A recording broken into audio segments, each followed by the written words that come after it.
जर तुम्हाला 2 आठवड्यांपेक्षा जास्त खोकला येत असेल, छातीत दुखत असेल, थुंकीतून रक्त जात असेल, श्वास घ्यायला त्रास होत असेल, रात्री घाम येत असेल, भूक कमी झालेली असेल, वजन कमी झालेलं असेल, थोडंसं काम केल्यावर जर तुम्हाला थकवा येत असेल, तर मित्रांनो तुम्हाला टीबी किंवा क्षयरोग हा आजार असू शकतो. तर तुम्हाला टीबी या आजारासंदर्भात सविस्तर माहिती जाणून घ्यायची असेल, तर हा पूर्ण व्हिडिओ बघा. जेणेकरून तुम्हाला या आजाराबद्दल सविस्तर आणि ऑथेंटिक माहिती मिळेल. नमस्कार, मी Vikas Rathod, post graduate nursing officer, specialization medical surgical nursing and super specialization cardiovascular thoracic nursing.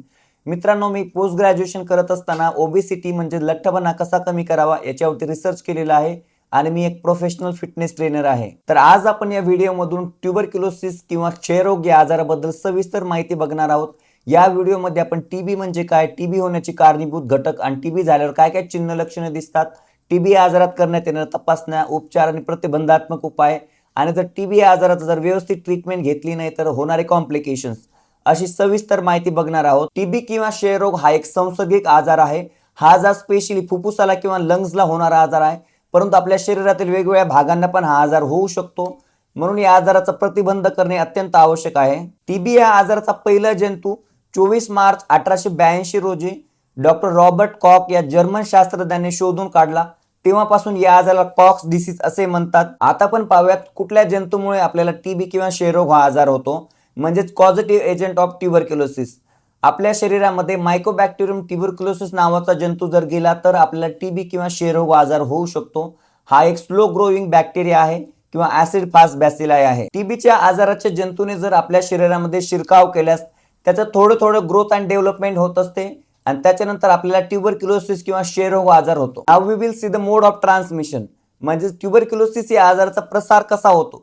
जेव्हा एखादा टीबी झालेला रुग्ण खोकतो, बोलतो, शिंकतो किंवा गाणं गात असेल तर त्याच्या शरीरामधून जंतू बाहेर पडतात आणि त्याच्या सभोवताली असणाऱ्या लोकांच्या शरीरामध्ये ते जंतू गेल्यास आपल्याला टीबी किंवा क्षयरोग आजार होऊ शकतो. टीबी किंवा क्षयरोग हा आजार अन्न, पाणी किंवा स्पर्शाने होणारा आजार नाहीये, तर तो हवेमार्फत पसरणारा आजार आहे. Now we will see the types of tuberculosis, म्हणजे क्षयरोगाचे कुठले कुठले प्रकार आहेत ते आपण पाहूयात.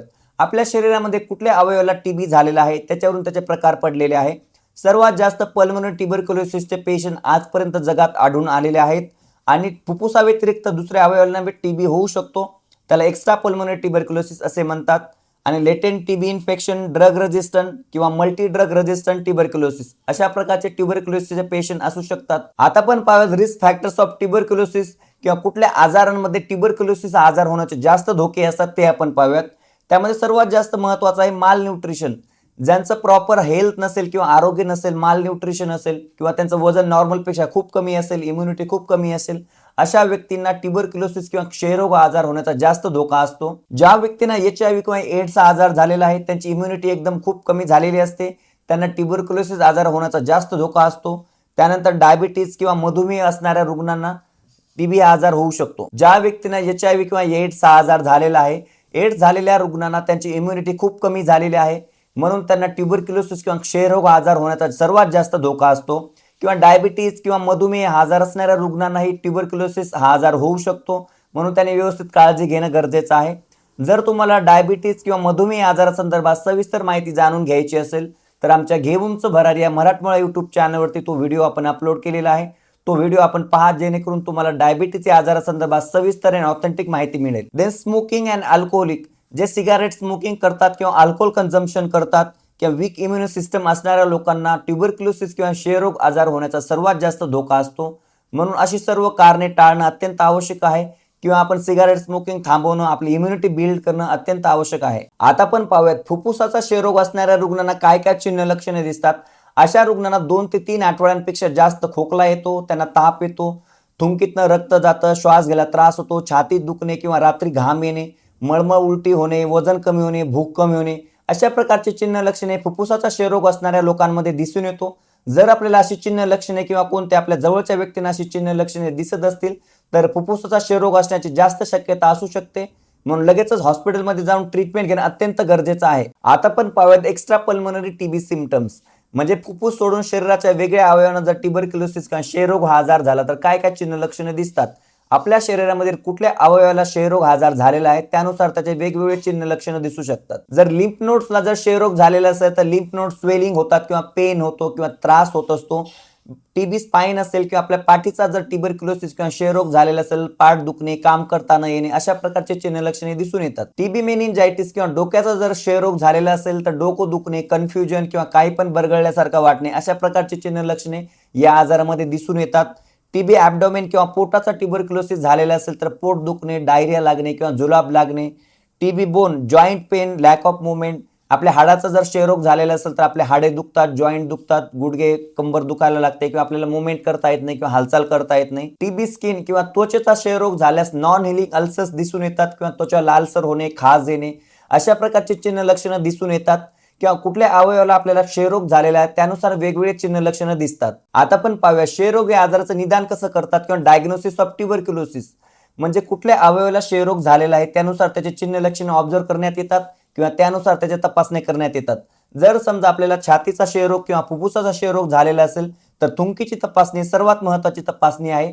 त्यामध्ये सिबिना टेस्ट करण्यात येते, चेस्ट एक्स-रे करण्यात येतो किंवा Mantoux test, culture and sensitivity test, अशा प्रकारच्या तपासण्या फुफ्फुसाचा क्षयरोग झाल्यास करण्यात येतात. नाव we will see the latent TB infection. Latent TB infection म्हणजे काय ते आपण पाहूयात. Person infected but no symptoms. एखाद्या व्यक्तीच्या घरामध्ये जर ट्युबरक्युलोसिसचा किंवा क्षयरोगाचा रुग्ण असेल तर त्यातील घरातील बाकीच्या लोकांना टीबी होण्याचा जास्तीत जास्त धोका असतो. त्यांच्या शरीरामध्ये जर टीबीचे जंतू गेले तर त्यांना सिम्पटम दिसणार नाहीत, पण पुढील काही काळामध्ये त्यांना याची चिन्ह लक्षणे दिसून येतात. त्याला लेटेंट टीबी इन्फेक्शन असं म्हणतात. आता पण पाहूया क्षयरोग किंवा ट्युबरक्युलोसिस झालेल्या रुग्णांना काय काय उपचाराची गरज असते.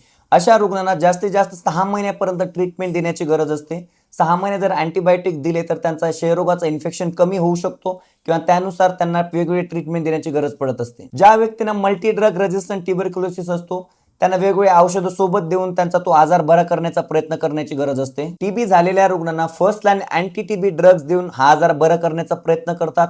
त्यामध्ये सोबतच 4 ड्रग देण्याची गरज असते.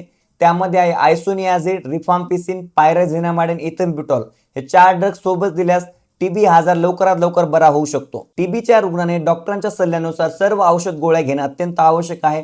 जर आपण मध्येच गोळ्या बंद केल्या किंवा जर थांबवल्या तर तुमचा आजार वाढू शकतो किंवा दुसऱ्या लोकांना हा आजार होण्याचा जास्तीत जास्त धोका असतो. म्हणून व्यवस्थित वेळेवर गोळी घेणं अत्यंत आवश्यक आहे. टीबी झालेल्या रुग्णांना डॉट्स थेरपी देण्यात येते. त्यामध्ये directly observe treatment short course म्हणून एक थेरपी असते.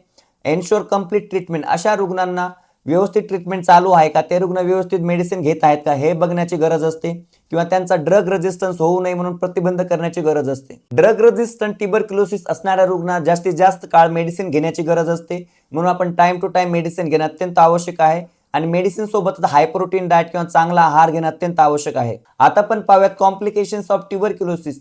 जर टीबीचा उपचार आपण वेळेत केला नाही किंवा व्यवस्थित ट्रीटमेंट घेतली नाही तर कॉम्प्लिकेशन्स होऊ शकतात. तर त्यामध्ये काय कॉम्प्लिकेशन्स होऊ शकतात ते आपण पाहूयात.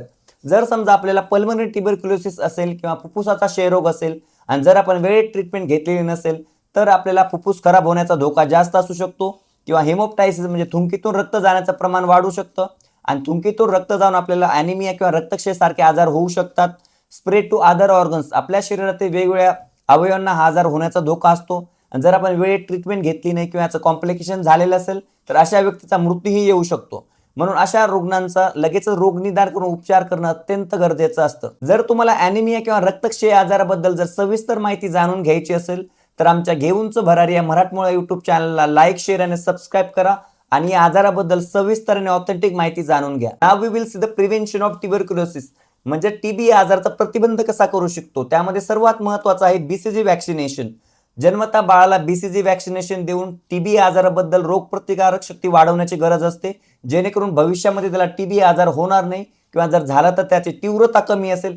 याच्यासाठी जन्मता बाळाला बीसीजी वॅक्सिन देणे अत्यंत अनिवार्य आहे. Then early diagnosis and treatment.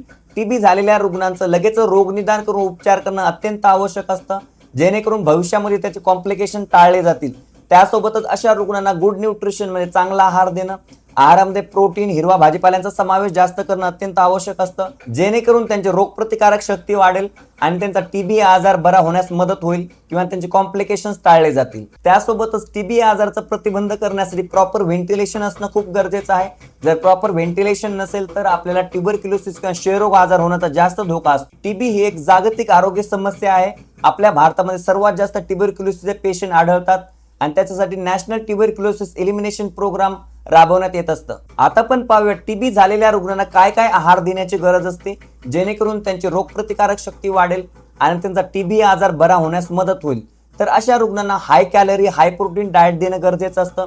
High प्रोटीनसाठी chicken, अंडे, फिश किंवा मच्छी देणं गरजेचं आहे किंवा अंड्याचा पांढरा भाग देणं गरजेचं आहे. आणि आहारामध्ये हिरवा भाजीपाला, सीझनेबल फ्रुट्स, 3 ते 4 लिटर पाणी दिवसामध्ये देणं गरजेचं आहे जेणेकरून त्यांचे न्यूट्रिशनल रिक्वायरमेंट फुलफिल होईल, त्यांची रोगप्रतिकारक शक्ती वाढेल आणि त्यांचा क्षयरोग हा आजार बरा होण्यास मदत होईल. We will see the TB patient at home. जर समजा तुमच्या घरी टीबीचा एखादा रुग्ण असेल तर त्याची काय काळजी घेणं गरजेचं आहे ते आपण पाहूयात. जर समजा एखादा रुग्ण आहे तर त्याच्यासाठी आयसोलेटेड वेगळी रूम असली पाहिजे, प्रॉपर व्हेंटिलेटेड रूम असायला पाहिजे. त्या रूममध्ये प्रॉपर त्यांचं स्पुटम डिसइन्फेक्ट करून ठेवणं गरजेचं आहे जेणेकरून दुसऱ्या लोकांना त्याचं इन्फेक्शन होणार नाही याची काळजी आपण घ्यायला पाहिजे.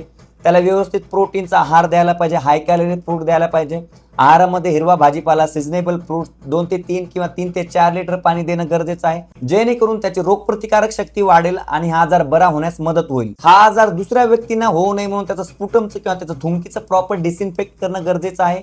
आणि किंवा त्या पेशंटच्या रूममध्ये गेल्यावर आपण प्रॉपर मास्क वापरलं पाहिजे किंवा त्या पेशंटने मास्क वापरलं पाहिजे जेणेकरून क्रॉस इन्फेक्शन होण्याचे चान्सेस कमी होतील. म्हणून आपण सर्व काळजी घेणं अत्यंत आवश्यक आहे. तर मित्रांनो, टीबी हा आजार प्रतिबंध करण्यासारखा आहे परंतु त्याच्यासाठी प्रॉपर केअर घेणं अत्यंत आवश्यक आहे. मास्क घालणं, आपला आहार चांगला ठेवणं, आपली तब्येत चांगलं ठेवणं गरजेचं आहे जेणेकरून टीबी किंवा क्षयरोग या आजाराला आपण प्रतिबंध करू शकतो. जर समजा कोणाला टीबी आजार झालेला असेल तर लगेच रोगनिदान करून त्याचा उपचार केला तर हा आजार पूर्णतः बरा होऊ शकतो. पण वेळेवर त्या औषध गोळ्या घेणं अत्यंत आवश्यक आहे.